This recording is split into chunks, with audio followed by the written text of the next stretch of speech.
habang mahigit 2 kilometro. Pinagdudugtong ng San Juanico Bridge ang Samar at Leyte. Noong 1975 naman ay ipinagawa ang Biliran Bridge. Ang Bunton Bridge naman sa Cagayan ay ipinagawa noong 1974. Ito ay may habang mahigit 1 kilometro. Patapat Viaduct Bridge sa Ilocos Norte noong 1986. Pinagdudugtong nito ang Ilocos Norte at Cagayan Province. Magapit Suspension Bridge sa Cagayan noong 1978. Mactan-Mandawi Bridge sa Cebu noong 1973. Old Lokban Bridge sa Cagayan noong 1968. Magdiwang Bridge sa Romblon noong 1975. Kalilayan Bridge sa Quezon Province noong 1984. Agus Bridge sa Lanao del Norte noong 1978.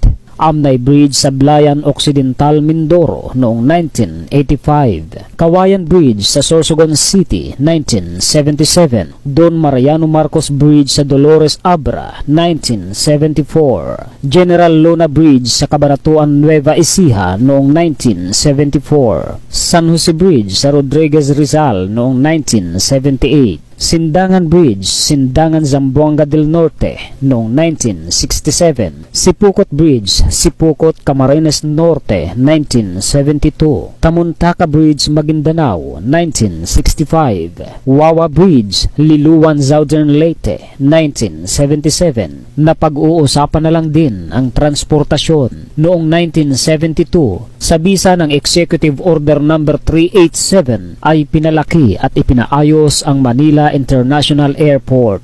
Noong 1977 naman ay ipinagawa ang Port of Cagayan de Oro at ipinagawa naman ang Port of General Santos City noong 1968. Sa bisa naman ng Presidential Decree No. 505 ay itinatag ang Philippine Port Authority noong 1974. Dumako naman tayo sa sektor ng enerhiya. Ito ay tungkol sa kuryente na dumadaloy sa ating mga tahanan. Noong panahon ng Pangulong Marcos ay napakarami ng power plant na ipinagawa niya upang maghatid ng kuryente hindi lamang sa ating mga tahanan kundi sa lahat ng mga establishmento at pabrika sa buong Pilipinas. Isa-isahin natin. Palinpinon Geothermal Power Plant sa Valencia Negros Oriental na ipinagawa noong 1983. Calaca Coal Power Plant sa Batangas 1984. Magat Hydroelectric Power Plant Isabela 1978. Pantabangan Masiway Hydroelectric Power Plant Nueva Ecija 1977. Pulangi Hydroelectric Power Plant Bukidnon 1986. Agus 7 Hydroelectric Power Plant Iligan City